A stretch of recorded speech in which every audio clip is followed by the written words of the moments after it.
On the day we were supposed to start our honeymoon, he surprised me by giving me papers that said he wanted a divorce. He said he was taking his whole family on the trip, and if I didn't like it, we could split up. Inside, I was furious. Okay, fine, I thought to myself. But remember, I'm still free. He looked shocked as I stood there feeling triumphant. My name is Emma. I'm 35 years old, and I work at a real estate company. I really enjoy my job and feel happy doing it. I'm lucky to have supportive colleagues, but in my personal life, I don't have any specific hobbies and I've never had a boyfriend. I felt a secret worry growing inside me.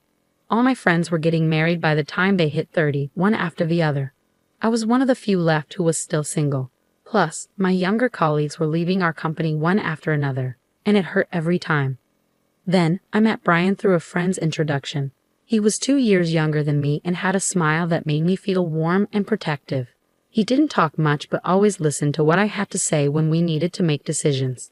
He made me feel like my thoughts mattered. Since I had no experience with relationships before, I quickly fell for Brian's personality.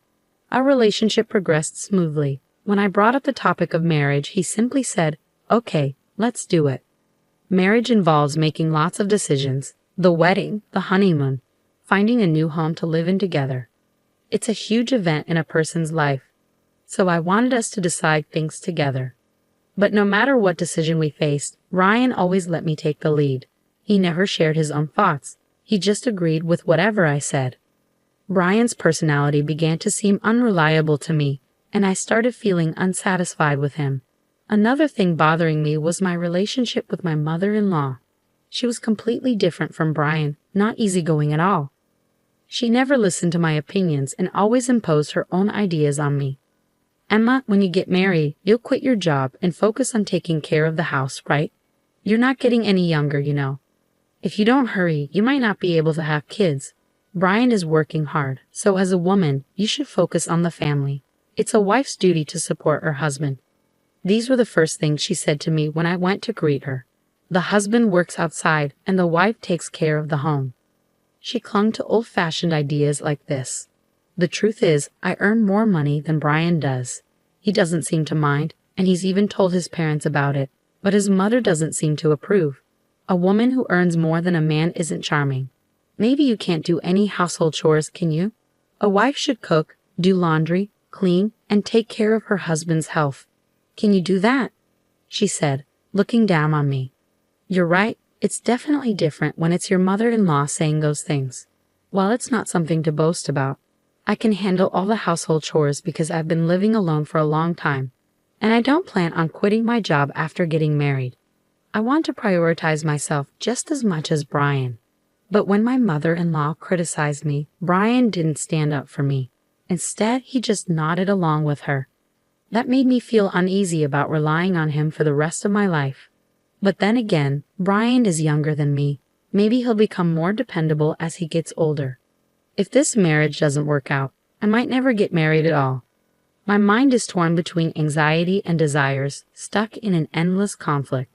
But time doesn't wait, even when I'm troubled. There are so many decisions to make for the wedding. Where to go for the honeymoon, arranging time off from work, and more. The to-do list keeps growing, and it's making me feel even more uneasy. I was juggling busy days, preparing for both work and marriage. One day, I talked to Brian about our plans. Considering our work schedules, we can only take a long vacation at this time. So should we have our honeymoon during this period? I asked. Yeah, that sounds good to me, Brian replied. Both of us had similar quiet periods at work, so this was our only chance for a long vacation. But there was a problem with the wedding. The venue I've always dreamed of is so popular that it's booked for over a year in advance.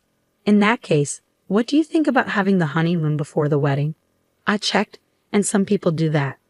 If we have the wedding first, it will be another 2 years before we can go on the trip.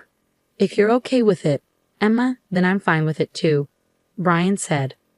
I thought Brian wouldn't object, but he agreed so easily.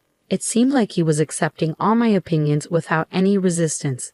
While I did want him to express his own thoughts a bit more, I figured it was better than facing opposition. So whenever I got the chance, I kept moving forward with the preparations for our honeymoon and wedding. In the end, we settled on going to Europe for our honeymoon. I debated until the last minute between Hawaii and Europe. Hawaii was close by, and I figured we could visit there another time. So I chose to explore Italy and France, enjoying the beautiful streets and delicious food. I also wanted to check out the stylish accessories and maybe buy some special tableware since it marked the start of our new life together. After considering various schedules and destinations, I finished all the paperwork about a month before the trip. By then, I was completely excited. It was going to be my first overseas adventure, and I couldn't help but feel thrilled. My mind was consumed with thoughts about Europe, from buying travel essentials to planning our activities there. Because of this excitement, any lingering dissatisfaction I had with Brian had disappeared completely. Just 1 week before our honeymoon, Brian suddenly brought up a conversation. I was puzzled by Brian's unusual request. He rarely asked me for anything, so I was curious about what it could be. Could it be related to our trip? Did he find a place he wanted to visit? I was filled with anticipation as I asked him, "What's wrong?" Brian innocently made his request, saying, "I want to go to see Taylor when we're in Paris. Mom really wants to go there." I was taken aback. "Your mother-in-law?" "Wait, what do you mean?" I couldn't keep up with this sudden turn of events, but Brian seemed to think it was obvious. "Well, since everyone else is going, we'll all be together even during the trip, right?" "What do you mean by everyone?" "It's our honeymoon, so it's obvious that it's just you and me going." "But my mom thinks it's normal for the whole family to go," Brian explained. "First of all, I only made reservations for 2 people. You and me, Brian. The deadline for booking was 7 days ago. Today is the last day to register. Whether we go together or not, I only booked for 2 people, so it was impossible for the whole family to join. If you ask the travel agency, they might be able to sort something out," Brian suggested. I was stunned by Brian's statement when suddenly, the intercom in the house rang. On the screen, I saw my in-laws. Without any regard for my surprise, they entered the house with a load of bags. Ignoring my objections, my mother-in-law's eyes sparkled as she declared, "I thought I'd leave the luggage here since we're leaving soon. I'm so excited." Brian chimed in, "Just leave the luggage here," and began leading them into the room without asking for my consent. "Wait a minute." I tried to stop him urgently, but my mother-in-law shot me a sharp look. "What's the matter, Emma? I hope you're not suddenly saying you don't want to go together now." "I never agreed to go together in the first place," I retorted, but my mother-in-law paid no attention. "You heard it, she just said no, didn't you?" "But Brian always thought we would go together with you, right?" she asked, trying to flatter Brian. Brian simply replied, "Yeah," affirming her statement. Seizing on his agreement, my mother-in-law began to dismiss me. "It's normal for the husband's parents to go on the honeymoon. Don't you have common sense? I hope you won't ruin the trip with any unpleasant experiences since it's a special honeymoon. We want to make good memories, right?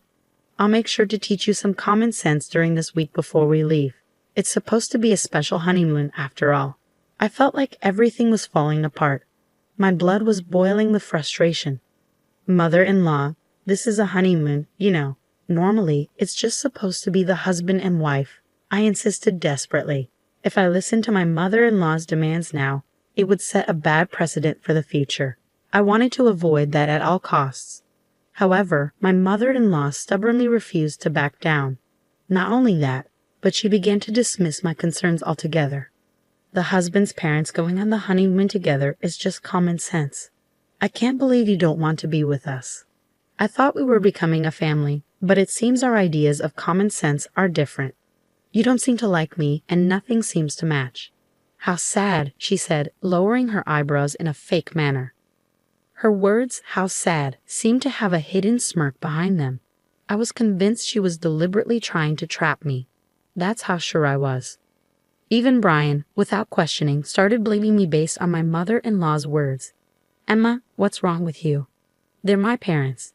It's okay for us to go on the honeymoon together, right?" "It's not possible. We've already booked reservations for 2 people. Plus, I've never heard of families joining a honeymoon trip," I declared. Brian shouted angrily, as if looking for a fight. "I never realized you disliked my parents so much, Emma. That's enough, just leave for today," Brian said, looking at me as if he couldn't believe what he was seeing. As he spoke, a wicked smile spread across my mother-in-law's face. Why does he always take his mother's side without even considering his spouse's opinion, especially at a time like this? I wished he would support my views. Before I could react to his words, I found myself pushed out to the entrance. Just before the door closed, I caught a glimpse of my mother-in-law's smug expression. Left outside, I felt powerless. Why am I being portrayed as the bad guy? Why does everything, even this special trip, have to be ruined? Frustration and sadness consumed me, and tears began to flow. A few hours later, I received a message from Brian. I want you to see if it's still possible for them to join the tour. If not, we'll cancel this trip and find a tour where all 4 of us can go. Please think rationally. If you reconsider, we can sort it out properly. I don't believe I'm in the wrong. It seems like there's no reason for you to apologize or respond. Brian hasn't contacted you since his last message, and it's likely he's upset too. Time passed, and the day of your honeymoon departure finally arrived. Despite feeling unable to enjoy it in your current state, you had spent a month preparing for this trip, so you couldn't refuse.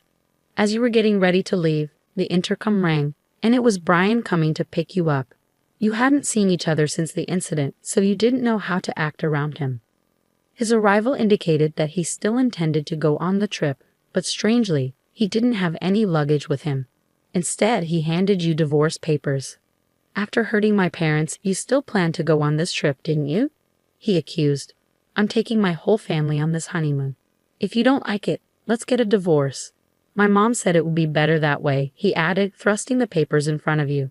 In that moment, you finally saw his true colors. You had thought he would listen to you and prioritize your feelings, that he was a kind person. But it turned out he didn't have his own opinions, and he put his family before you. That's who Brian truly is. As I came to that realization, my feelings for him began to cool down. Even if I were to marry him, I couldn't see myself overcoming the challenges that lay ahead and becoming a family with his mother-in-law. It just seemed impossible. Determined, I pointed at the divorce papers in front of me and said, "Sure, but remember, I'm still single, you know." "Huh?" Brian exclaimed, clearly surprised by my words. "Single? What do you mean? Weren't you listening? We talked about going on the honeymoon but delaying the registration until the day of the ceremony. I made sure to get your permission, Brian. You didn't forget, did you? The marriage certificate is still in the drawer, and you even said, 'If you are fine with it, Emma, then I'm fine too.' That's right. Divorce or not, we're not even married yet. There's no problem with going on the honeymoon with my maiden name." Maybe you remembered my words. Brian's expression suddenly changed. But then he turned red and raised his voice in frustration. "Are you out of your mind to give up on marriage just because of a honeymoon? Get a grip." I responded, matching Brian's intensity with my own strong voice. "This is the result of me being rational. I've been so desperate to get married that I couldn't see reality clearly. I don't think I can be happy marrying someone who doesn't listen to their future spouse's opinions and doesn't support them. I'd rather stay single for life. Thanks for making me realize that. Haste makes waste." I keenly felt that this saying was true. "Hey Emma, let's calm down and start over from scratch, okay?" He looked like he was about to cry. His pleading voice trembled. "But I won't be fooled anymore. I will break free from this guy." Without realizing it, I found myself shouting loudly at Brian. "If you're so desperate for a family trip, why don't you go with your family of 3? But in return, you'll have to plan everything from the tour reservations to the itinerary all by yourself. After always relying on others, it's about time you experience the difficulty yourself. If you think you can handle it, go ahead, you indecisive man." I pulled out the marriage certificate from the drawer and tore it to shreds in front of Brian. His mouth hung open in shock at the sudden turn of events. Overwhelmed by my determination, Brian was completely taken aback. "Do you understand how serious I am now? I refuse to have a future that's dark. It's over between us. Why don't you go back to your beloved mommy and cry to her, you mama's boy?" Leaving a stunned Brian behind, I slammed the front door shut. Given his demeanor, he might actually go cry to his mother. I could easily imagine that happening. Afterward, I contacted the tour company to cancel our reservations. Since it was a same-day cancellation, we were charged 100% of the fee. I billed Brian for the entire amount since he was the one who ruined our honeymoon. It felt like the right thing to do. Later, Brian blamed me for the failed marriage and spread rumors about it to those around us. However, it seemed that no one sympathized with him among our relatives and coworkers. Instead, he started to be seen as an unconventional mama's boy due to his past actions and was disliked by many. When I told my parents about the divorce, they were initially surprised but quickly accepted it. Marriage isn't the only source of happiness. As long as you're happy, Emma, that's what matters. I couldn't be more grateful for my mother's words. As a side note, since then, my hobby has become traveling. I felt it would be a waste to let long vacations go to waste, so I embarked on my first solo trip.